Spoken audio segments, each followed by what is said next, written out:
Almost Live follows the real-life adventures of author, researcher, and survivalist Thomas Marcum. This show is presented in a raw footage format.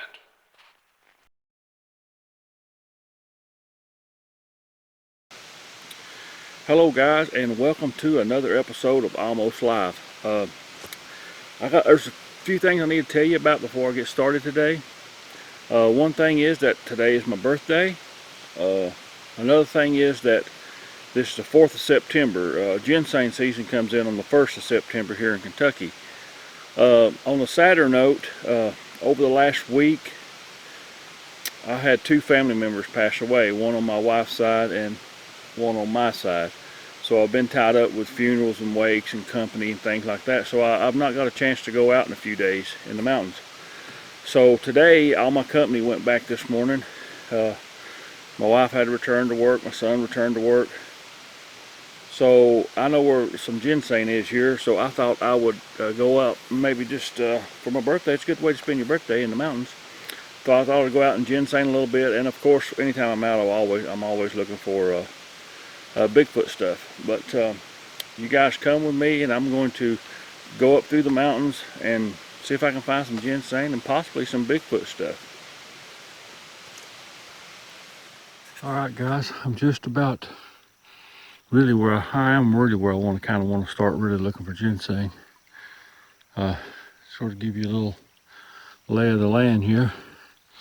Of course, I've worked up a good sweat coming up through here. But I'm gonna look right through here a little bit.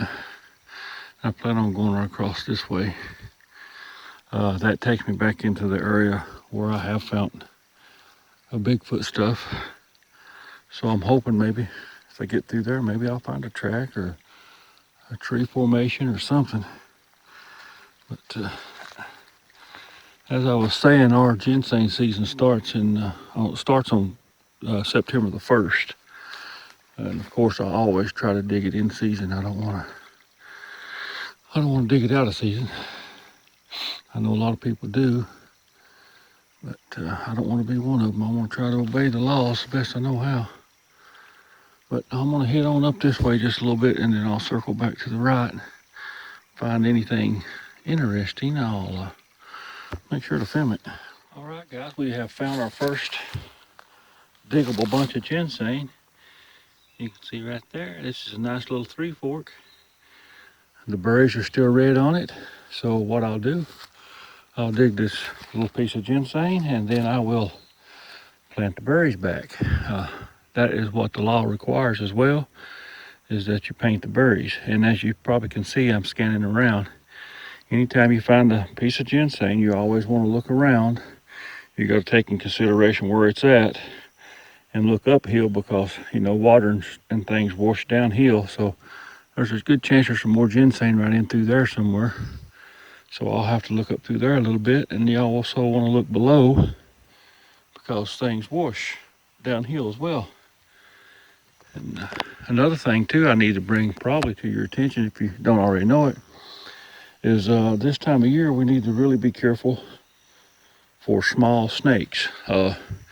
Rattlesnakes, copperheads have their babies in late July, sometime in August usually. And even though they're small, they still pack enough poison that could potentially kill you. So we want to be careful and cautious for that. And sounds like a big woodpecker going through there. He's happy. But this time of year, if you're out in the woods, this is September, you definitely want to be careful for small snakes. Rattlesnakes, copperheads mostly is what I'm speaking of. They do bear live young, and they do pack poison with them even when they're very, very young like that.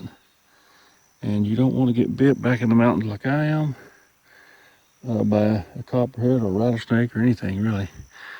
I do get bit by spiders quite often, but I'm not allergic to anything like that, and nothing really, really bad's got me yet. So, but always be on the lookout for small snakes. And I'm going to dig this ginseng and replant the berries, and then I'll maze up through there a little bit.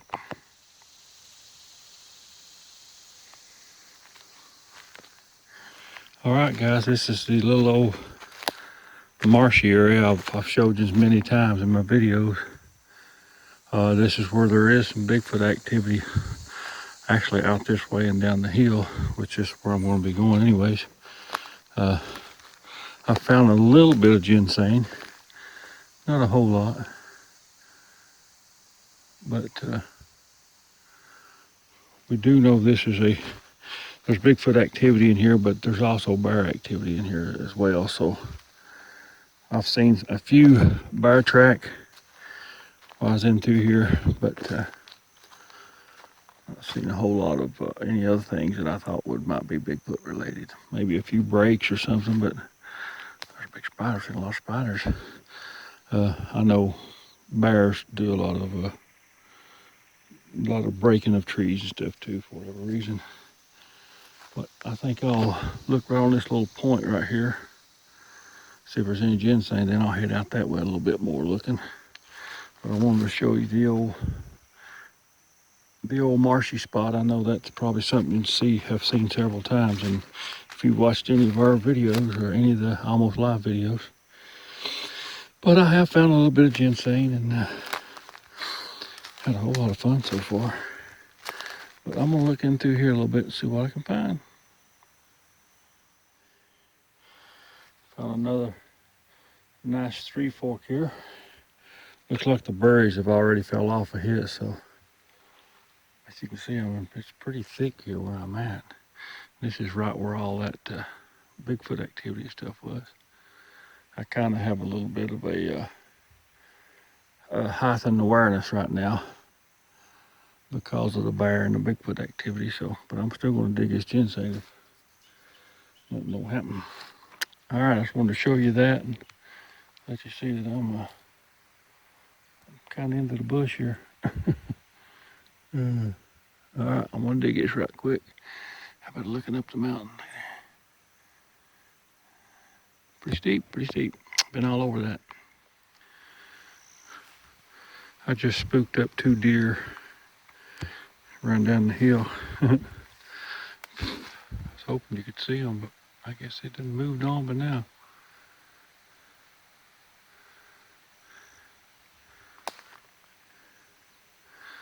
Yeah, come right out of this area, went right empty there.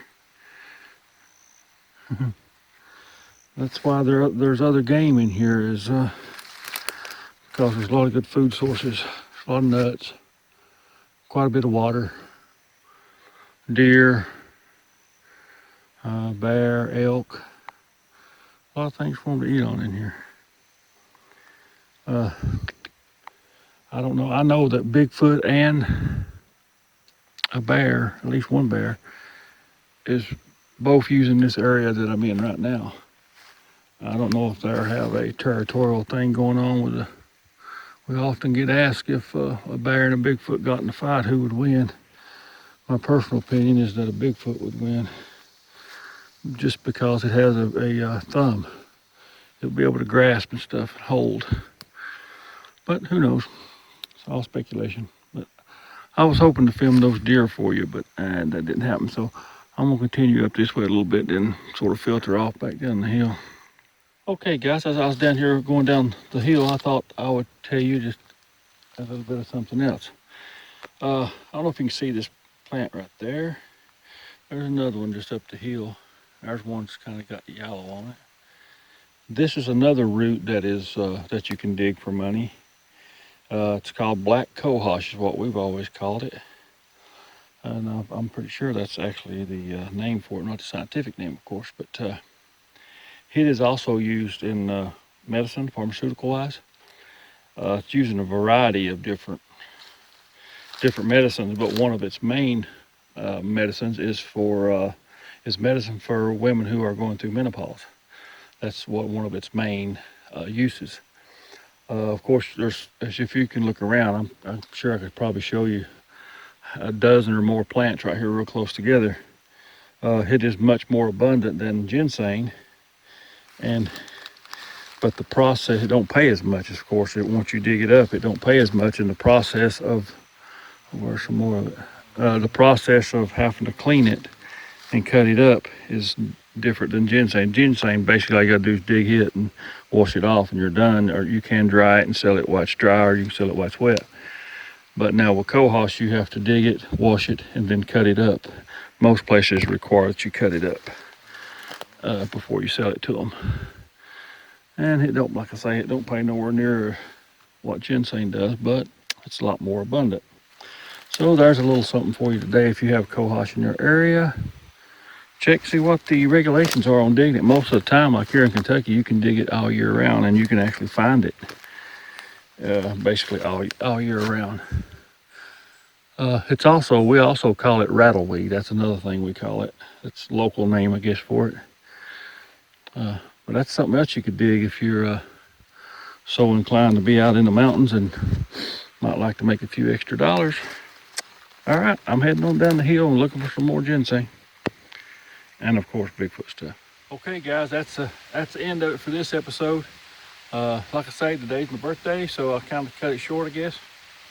Need to go home and take me a shower. I got some other work I need to do, so you guys be good. I hope you enjoyed this episode, and hopefully you'll watch some of our other stuff, and you'll look for me on Twitter, and you'll look for me on Facebook, and on Amazon Prime. And I thank you guys for the support. See ya.